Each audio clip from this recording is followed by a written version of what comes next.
आइए देखते हैं मध्य प्रदेश की 10 बड़ी खबरें। पहली बड़ी खबर है मध्य प्रदेश बोर्ड 12वीं की परीक्षा 17 फरवरी से 10वीं की 24 से। जी हां, आपको बता दें मध्य प्रदेश माध्यमिक शिक्षा मंडल ने 2027 के 10वीं 12वीं बोर्ड परीक्षाओं का टाइम टेबल जारी कर दिया है। 12वीं की मुख्य परीक्षा 17 फरवरी से 19 मार्च और 10वीं की 24 फरवरी से 18 मार्च तक होगी। दोनों परीक्षाएं सुबह 9 बजे से दोपहर 12 बजे तक होगी। पिछले साल के मुकाबले इस बार परीक्षाएं करीब एक सप्ताह बाद शुरू होगी। 2026 में 12वीं की परीक्षा 10 फरवरी व 10वीं की 17 फरवरी से शुरू हुई थी। 10वीं की परीक्षा इस बार 23 दिन चलेगी, जबकि पिछले साल 20 दिन चली थी। मासिम ने पहली बार मुख्य परीक्षा के साथ द्वितीय परीक्षा कार्यक्रम भी घोषित किया है। 12वीं की द्वितीय परीक्षा 11 से 30 जून और 10वीं की 15 से 30 जून तक होगी। नियमित और स्वाध्यायी विद्यार्थियों की प्रारंभिक परीक्षा 1 फरवरी से 19 मार्च के बीच होगी। इसी के साथ अगली बड़ी खबर है जबलपुर, रीवा समेत 12 जिलों में भारी बारिश का अलर्ट। जी हां, आपको बता दें मध्य प्रदेश में बारिश का एक और दौर शुरू हो गया है। पूर्वी हिस्से के जबलपुर, रीवा, शहडोल और सागर संभाग में मानसून का स्ट्रॉन्ग सिस्टम एक्टिव है। मौसम विभाग ने शुक्रवार को 12 जिलों में भारी बारिश का अलर्ट जारी किया है। यहां 24 घंटों में 4 इंच या इससे ज्यादा बारिश हो सकती है। सागर, नर्मदापुरम, नरसिंहपुर, बालाघाट, मंडला, डिंडोरी, अनूपपुर, शहडोल, कटनी, महूगंज, सिंधी और सिंगरौली में भारी बारिश का अनुमान है। वहीं भोपाल, इंदौर, उज्जैन, ग्वालियर, रीवा, सतना समेत कई जिलों में कई तेज तो कई हल्की बारिश हो सकती है। खरगोन जिले के गोगावा में लगातार बारिश से साटक जलाशय ओवरफ्लो हो गया। इसी के साथ अगली बड़ी खबर है मुख्यमंत्री ने विदिशा में आयोजित बलराम कृषि महोत्सव को संबोधित किया। जी हां, आपको बता दें प्रदेश में चल रहे बलराम कृषि महोत्सव के अंतर्गत प्रदेश के मुख्यमंत्री डॉक्टर मोहन यादव शुक्रवार को जिले के ग्राम बोरलय से विदिशा में आयोजित बलराम कृषि महोत्सव के कार्यक्रम में वर्चुअली शामिल हुए। मुख्यमंत्री ने कहा कि आज के समय में किसान सिर्फ फसल उगाकर सिर्फ अनाज का उत्पादन नहीं करे, बल्कि उसके फूड प्रोसेसिंग के क्षेत्र में भी आगे बढ़े। अनाज से ज्यादा मूल्य किसान को प्रोसेसिंग किए हुए उत्पाद से मिलेगा। इस दौरान मुख्यमंत्री ने कहा कि प्रदेश की सरकार किसानों के हित में कार्य कर रही है। राज्य सरकार द्वारा किसानों को फसल अल्पा अवधि ऋण की शर्तों में भी संशोधन किया गया। अब किसानों के लिए 31 मार्च की न्यू डेट डाटा दी गई है। किसानों को अब सिंचाई के लिए रात्रि का समय नहीं, दिन के समय ही बिजली दी जाएगी। कवच योजना के माध्यम से डिफॉल्टर किसानों के ऋण खातों में सुधार किया जा रहा है। इसी के साथ अगली बड़ी खबर है मुख्यमंत्री डॉक्टर मोहन यादव ने जन विश्वास अभियान में बड़वानी के किसानों से किया संवाद। जी हां, आपको बता दें मुख्यमंत्री मोहन यादव ने कहा कि प्रदेश सरकार किसानों की समृद्धि और कृषि को अधिक लाभकारी बनाने के लिए प्रतिबद्धता के साथ कार्य कर रही है। बड़वानी में HD पद्धति से कपास उत्पादन के माध्यम से किसानों की आय में हुई वृद्धि इसका सकारात्मक उदाहरण है। मुख्यमंत्री ने कहा है कि किसानों के सुझावों और समस्याओं को सरकार पूरी संवेदनशीलता से सुनेगी और उनके निराकरण के लिए प्रभावी कार्रवाई सुनिश्चित की जाएगी। उन्होंने शुक्रवार को बड़वानी जिले के प्रवास के दौरान मुख्यमंत्री जन विश्वास अभियान के तहत जिले के किसानों से सीधा संवाद किया। इस दौरान उन्होंने किसानों से खेती किसानी से जुड़े विभिन्न विषयों पर चर्चा करते हुए उनकी समस्या, आवश्यकताओं, अनुभवों और सुझावों की जानकारी ली। मुख्यमंत्री ने किसानों से फसल उत्पादन, सिंचाई सुविधाओं, कृषि अनुदानों की उपलब्धता तथा शासन की विभिन्न योजनाओं से मिल रहे लाभ के संबंध में भी जानकारी प्राप्त की है। इसी के साथ अगली बड़ी खबर है प्रधानमंत्री उज्ज्वला योजना में हितग्राहियों को गैस रिफिल के लिए कुल 1518 करोड़ रुपए का अनुदान।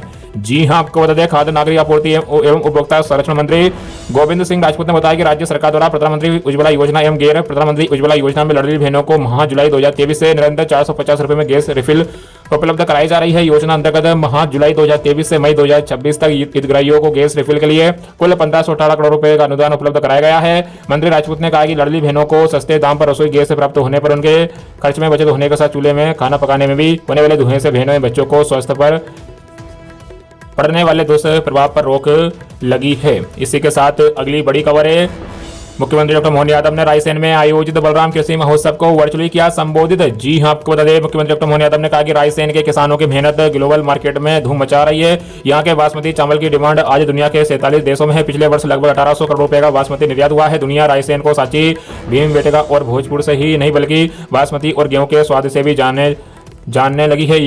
ये भी प्रश्नता विषय है कि रायसेन के किसान पारंपरिक फसलों से हटकर अब बड़े पैमाने पर फलों और सब्जियों की खेती भी कर रहे हैं। मुख्यमंत्री डॉक्टर मोहन यादव रायसेन में आयोजित बलराम कृषि महोत्सव को मुख्यमंत्री निवास स्थित समत्व भवन से वर्चुअली संबोधित कर रहे थे।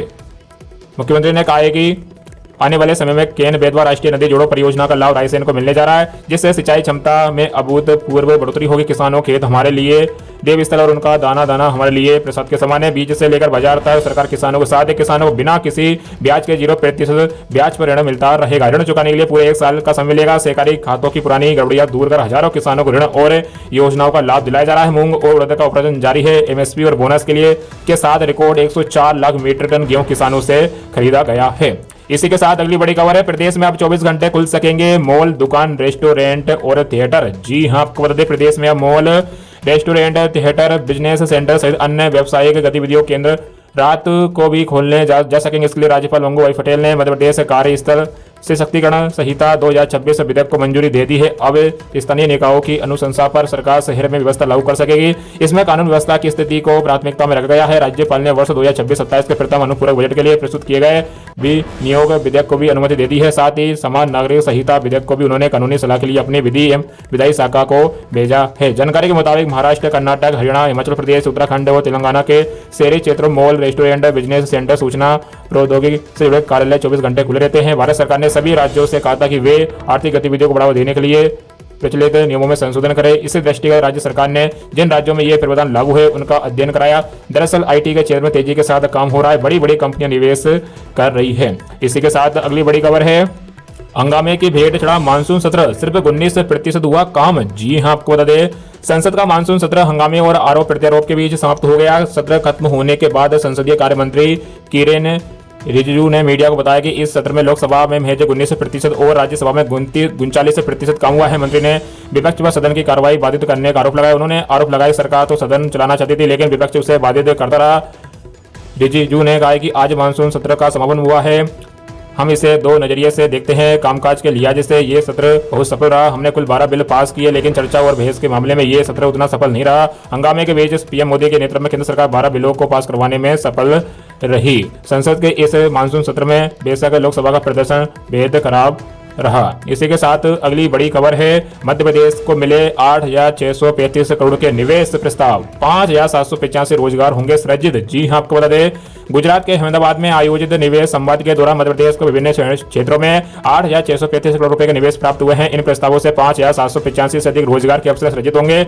निवेश संवाद में गुजरात के अहमदाबाद, सूरत, राजकोट और वडोदरा सहित प्रमुख औद्योगिक केंद्रों से 500 से अधिक उद्योगपतियों, निवेशकों और कॉरपोरेट प्रतिनिधियों ने सहभागिता की और मध्य प्रदेश के निवेश के प्रति विशेष रुचि दिखाई। मुख्यमंत्री मोहन यादव ने बुधवार को अहमदाबाद में आयोजित मेगा निवेश संवाद में देश भर से आए प्रमुख उद्योगपतियों और निवेशकों को संबोधित किया। उन्होंने कहा कि मध्य प्रदेश व्यापार, व्यवसाय, नई औद्योगिक इकाइयों की स्थापना, विस्तार और बिजनेस एक्सटेंशन के लिए असीम संभावनाओं धरती है। मध्य प्रदेश में निवेश हमेशा से ही फायदे का सौदा रहा है।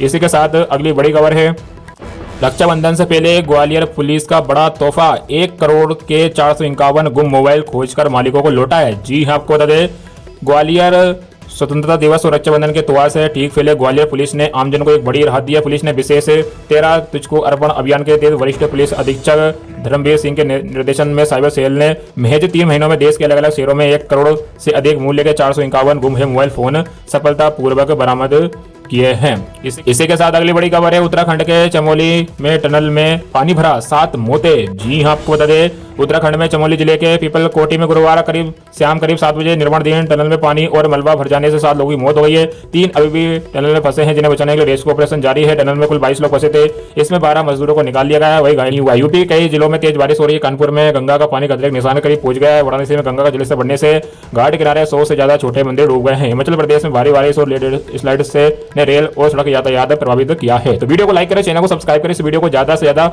अपने मित्रों में शेयर जरूर कीजिएगा और कमेंट करके हमें जरूर बताएं कि आप इस वीडियो किस जिले से देख रहे हैं। कमेंट जरूर कीजिएगा और वीडियो भी शेयर जरूर